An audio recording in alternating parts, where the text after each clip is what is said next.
तो हिंदी की शब्दावली में कुछ शब्द तो बड़े बड़े बहुमूल्य हैं। इतने बहुमूल्य हैं कि ऐसे शब्द दूसरी किसी भाषा की शब्दावली में नहीं मिलेंगे, क्योंकि शब्द बड़ा अनमोल है।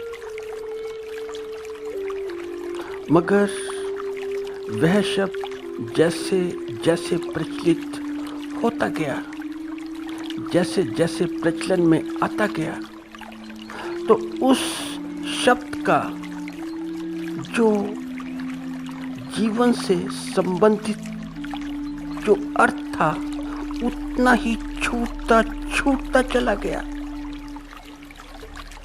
उतना ही गिरता चला गया। तो जीवन गिर गया मगर शब्द रह गया।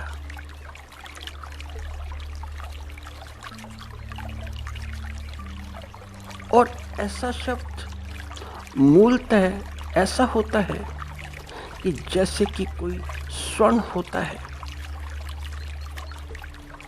और जानते हो कि स्वर्ण को जब गोल्ड माइन से निकाला जाए, उसे गोल्ड माइन से बाहर निकालना हो तो गोल्ड के साथ में इम्प्योरिटीज भी होती हैं। और गोल्ड के साथ में क्योंकि इम्प्योरिटी है, और जो इम्प्योरिटी है वह अशुद्धि बड़ी बड़ी मूल्यवान है। और मूल्यवान सिर्फ इसलिए है क्योंकि स्वर्ण है। स्वर्ण है तो फिर इम्प्योरिटीज भी बड़ी बड़ी इम्पोर्टेंट हो जाती है। तो सोना जब भी मिलेगा, जहां भी मिलेगा, इम्प्योरिटीज के साथ ही मिलेगा, क्योंकि सोने के साथ कुछ इम्प्योरिटीज तो होंगी ही, जैसा कि जीवन है। बहुत से लोग ऐसा बोलते हैं कि जीवन साफ शुद्ध होना चाहिए, सोने जैसा, अशुद्धि नहीं होनी चाहिए, क्योंकि अशुद्धि हुई तो फिर बेकार। तो अगर तुम अशुद्धि को छोड़ोगे तो सोना भी छोड़ दोगे, गोल्ड भी छोड़ दोगे। इम्प्योरिटीज इसीलिए तो वैल्यूएबल होती हैं कि कोई ना कोई मूल्यवान इम्प्योरिटीज में है। तो ऐसे शब्द जो कि सोने से भी अधिक बहुमूल्य हैं, उन शब्दों के साथ ऐसा दुर्व्यवहार हुआ है कि पूछो मत। ऐसा दुर्व्यवहार कि जैसे स्वर्ण को तो छोड़ दिया मगर इम्प्योरिटीज अपने साथ अपने घर में ले आए।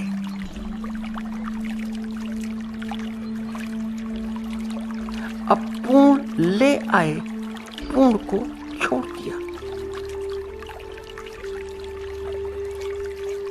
तो बात तो ऐसी होनी थी कि पूर्ण को व्यवहारिक होना था, उससे व्यवहार में लेके आना था, उसे बना लेना था, मगर अपूर्ण को बना लिया। अपूर्ण को तो अपूर्ण से ही जो इम्प्योरिटीज हैं, उन इम्प्योरिटीज से ही आभूषण निर्मित कर लिए। वो भी ठीक है, क्योंकि अशुद्धि भी साधारण नहीं है, जैसे कि जीवन साधारण नहीं है। जीवन भी बड़ा असाधारण है। ऐसे ही जो जीवन के साथ में इम्प्योरिटीज हैं वो भी साधारण नहीं है, क्योंकि इम्प्योरिटीज में स्वर्ण की अशुद्धि है। ऐसी अशुद्धि में थोड़ा बहुत तो हल्का फुल्का तो स्वर्ण होना चाहिए। तो बात ऐसी हो गई कि जैसे कि आटे में नमक नहीं डाला गया है, नमक में आटा डाल दिया गया है। तो बात फिर ऐसी हो गई कि सोने में अशुद्धि नहीं है, कि सोने में कितनी अशुद्धि है, कितनी इम्प्योरिटीज हैं, कि चलो थोड़ी बहुत हैं, थोड़ी बहुत इम्प्योरिटीज हैं तो ही आकलन हो सकता है कि सोना ऐसा है, कितने कैरेट का है। कैरेट वैरेट की तो बात छोड़ो, इम्प्योरिटीज की बात रखो, क्योंकि इम्प्योरिटीज में हल्का फुल्का सोना है, बहुत कम। जैसे नमक में आटा, सारा नमक, जरा सा आटा।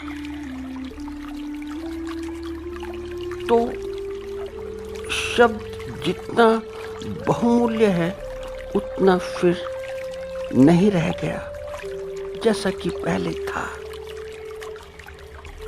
उतना नहीं। जब था तब था, मगर अब तो भीड़ के मुंह में आ गया।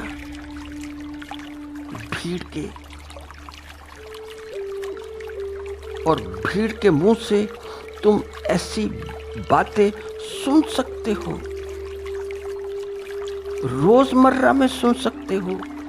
ये रोज की दैनिक बातें हैं, और भीड़ तो फिर कुछ दूसरी बातें ही समझती है, अपने मतलब की बात।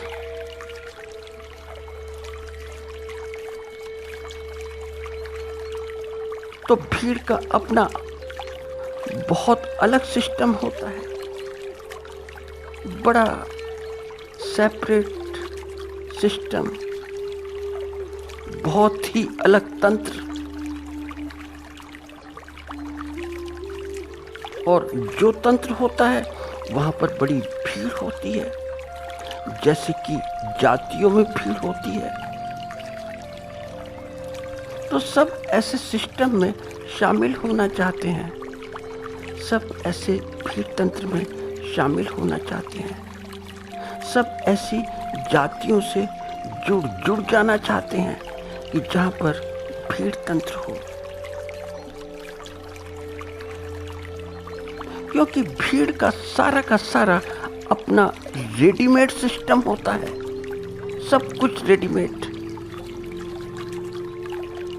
और ये रेडीमेड सिस्टम ही काम करता है, मगर ये रेडीमेड जो सिस्टम होता है जीवन के अंदर काम नहीं करता। जैसे कि थोड़ा सा बात को समझते हैं, जैसे कि तुम देखो कि एक शब्द बड़ा अनमोल है, बड़ा बहुत अनमोल, और वह है स्वस्थ।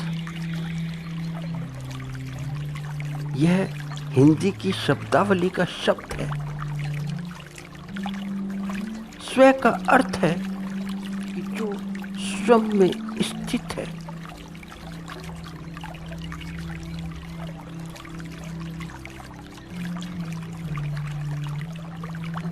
और जो स्वयं में स्थित है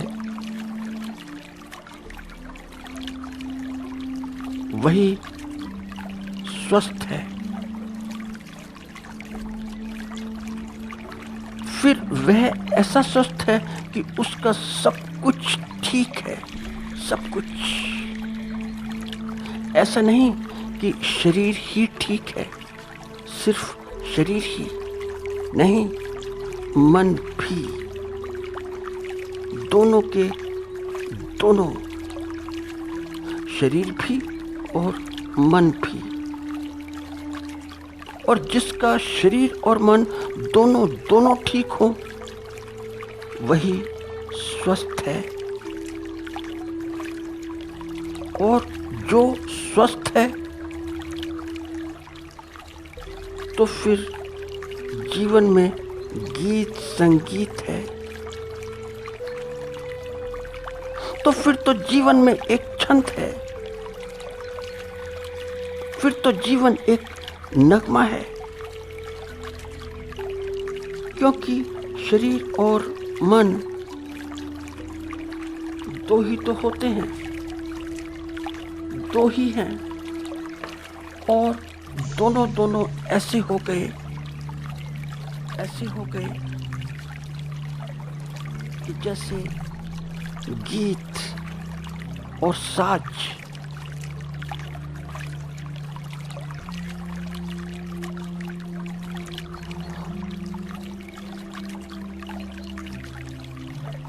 जैसे नृत्य और नर्तक हैं तो अलग अलग, मगर अलग अलग होने के बाद भी एक। तो नृत्य नर्तक में समा जाता है और नर्तक नृत्य में समा जाता है, तो दोनों में छंद है। तो स्वस्थ शब्द का भाव ऐसा नहीं कि तुम ऐसा भाव लो कि जैसा कि हेल्थ का, कि तुम्हारी हेल्थ कैसी है। तो स्वस्थ शब्द का भाव उतनी ही दूर तक नहीं जाता कि जितनी दूर तक हेल्थ का जाता है। हेल्थ तो बहुत वहां तक हेल्थ का भाव नहीं पहुंच पाता, मगर स्वस्थ शब्द का भाव उससे बहुत बहुत आगे का है, शरीर से भी बहुत आगे का, मन तक का, और फिर मन तक ही नहीं, उससे भी बहुत आगे, उससे भी बहुत दूर, चेतना तक का, तो केंद्र तक का। क्योंकि केंद्र ही स्थिर होता है। स्थिरता है कहाँ पर? केंद्र में ही है। बाकी तो सब गतिशील हैं, और जितनी भी गतियां होती हैं सारी केंद्र की वजह से होती हैं, और इसलिए होती हैं कि केंद्र स्थिर है। तो केंद्र ही तो स्व है, वही तो स्थिति है।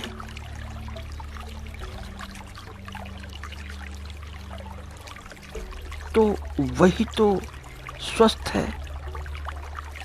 तो स्वस्थ होने का जो अर्थ है ऐसा नहीं है कि जो हेल्थ का है, कि शरीर मात्र शरीर। तो अगर शरीर पर ही रुक गए तो फिर शब्द बड़ा बड़ा अपूर्ण रह गया। और दुर्भाग्य से यही है, यही होता है। शरीर कीमती है, और कीमती इसलिए है कि इसमें मन है। शरीर कीमती इसलिए है कि इसमें चेतना है।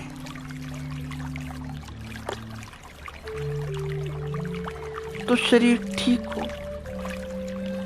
तुम थोड़ा सा बात को समझो कि शरीर ठीक है, हेल्थी है, मगर मन ठीक नहीं है, मन ठीक ना हो, तो फिर ऐसी हेल्थ का क्या करना है? और आजकल यही सब कुछ होता है कि कुछ और ठीक हो या ना हो, मगर मन किसी का भी ठीक नहीं है। मन बीमार है, बीमार सा है, रुग्ण सा है। तो स्वस्थ का ऐसा अर्थ होता है कि जो अपने स्वभाव में स्थित है, मूल स्वभाव में, चेतना के स्वभाव में। तो जैसा स्वभाव चेतना का है, वैसा ही लगभग उसके आसपास, उसके निकटतम मन का भी है। तो ही आदमी स्वस्थ है।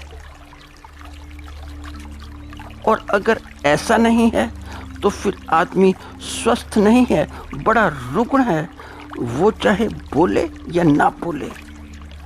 जैसा कि तुम देखते हो, किसी से पूछो आम भाषा में कि स्वस्थ हो, या फोन पर, तो जवाब मिलता है कि एकदम फिट फॉर, चकाचक, बिल्कुल बिंदास। तो उसने मात्र इतना ही सुना कि हेल्थ कैसी है, उसने सिर्फ इतना ही सुना कि शरीर कैसा है। तो ठीक है, मगर स्वस्थ होने की बात नहीं होती है। स्वास्थ्य की बात कहाँ होती है? और स्वस्थ वही हो सकता है। स्वस्थ होगा कौन? स्वस्थ वही होगा कि जिसका केंद्र हो, और जिसका केंद्र ही नहीं है, तो फिर वो स्वस्थ भी नहीं है। इतिहासविदों से पूछो कि आदमी कितना स्वस्थ है, इतिहासविद ही बता पाएंगे। मैं तो इस मामले में इतनी जानकारी नहीं रखता हूँ, मगर इतना जरूर जानता हूँ कि जो एक पशु जगत है, वह इस मामले में, स्वास्थ्य के मामले में, मानव जगत से ज्यादा धनी है, बहुत बहुत धनी है।